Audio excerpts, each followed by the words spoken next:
Përshëndetje shenja Briciapit, kjo është panorama e interpretimit javor. Pas lutjes dhe meditimit, kartat i ndava në 4 sfera jetësore, të cilat janë gjendja juaj, familja, dashuria, puna dhe një prizëm orakull. Në gjendjen tuaj personale kemi 7 monedat, hëna, 8 shkopinjt në të kundërt, 3 kupat dhe 5 kupat që ranë njëkohësisht së bashku. Duket se ju hyni në këtë javë me 7 monedat, që nënkupton se ju keni investuar kohë, keni investuar energji, keni investuar ndjenja, keni pritur ose po prisni që diçka të jap fryt, por në vend të sigurisë shfaqet hëna, që nënkupton paqartësi, dyshime, ndjenja që nuk e dini çfarë është reale dhe çfarë jo. Më pas kemi 8 shkopinjt në të kundërt, dhe kjo tregon se gjërat nuk lëvizin, ka vonesa, ka pengesa, komunikimi nuk rrjedh siç duhet dhe këtu lind tensioni. Më pas kemi 3 kupat plus 5 kupat dhe kjo është shumë domethënëse, sepse duket se ka një përpjekje për të qenë mirë, për të shpërqendruar, për të qenë me njerëz, por njëkohësisht tregon një zhgënjim të brendshëm që nuk largohet. Kartat këshillojnë se ju duhet të ndaloni së pretenduari që gjithçka është në rregull, kur në fakt nuk është. Ndjenja juaj është e vërtetë, duhet të përballeni me të. Kalojmë tek familja. Në familje kemi 9 shpatat, ylli, 7 kupat, asi i shpatave. Në familje kemi një rrëfim shumë të fortë emocional, 9 shpatat, nënkupton ankth, shqetësim, mendime që nuk ju lënë të qetë, por më pas kemi yllin, që tregon shërim, shpresë, një dritë që ju qetëson. Megjithatë, 7 kupat nënkupton konfuzion, shumë versione të së vërtetës, ndjenja që nuk është gjithçka e qartë, dhe në fund asi i shpatave thot se e vërteta del, e vërteta ekspozohet, ka një komunikim të qartë, një bisedë ose një realizim të rëndësishëm.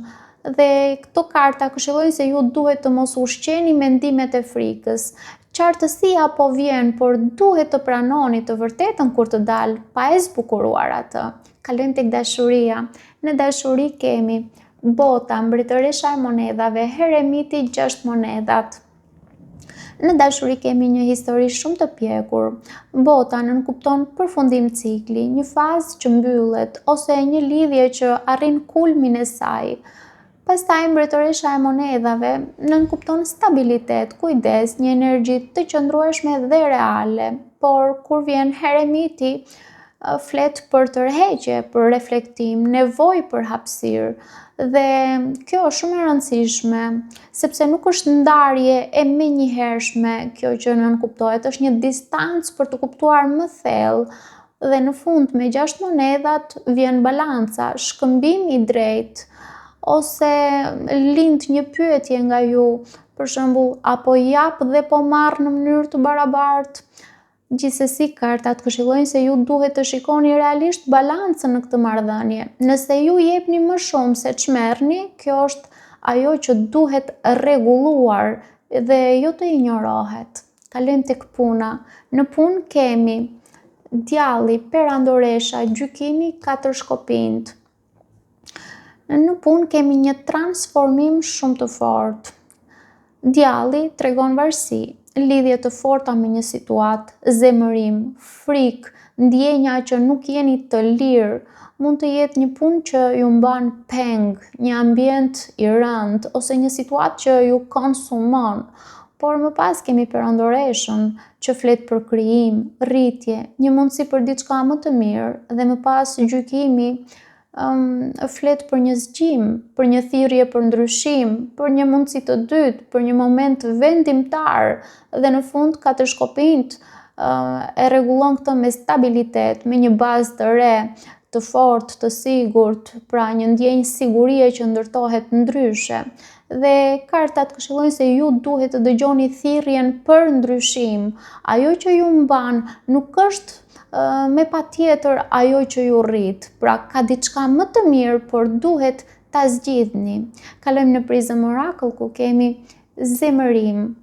Dhe ky zemërim nuk është i hapur, por ju është i heshtur. Është i heshtur nga pritja, nga mungesa e lëvizjes, nga ndjenja që po jepni shumë dhe ky zemërim ose ju bllokon ose ju shtyn të ndryshoni. Pra, unë do të thoja mos e shtypni zemërimin, kuptoni nga vjen, ai po ju tregon saktësisht ku nuk jeni më në paqe, sepse kjo është një javë ku ju ndiheni të bllokuar dhe të pasigurt. Në familje kaloni nga ankthi në qartësi, në dashuri ju merrni distancë për të kuptuar balancën, në punë ju zgjoheni për një ndryshim të rëndësishëm dhe në fund ju kuptoni që nuk është mungesa e mundësive ajo që ju lodh, por fakti që po qëndroni në një situatë që nuk ju përmbush më. Paçim.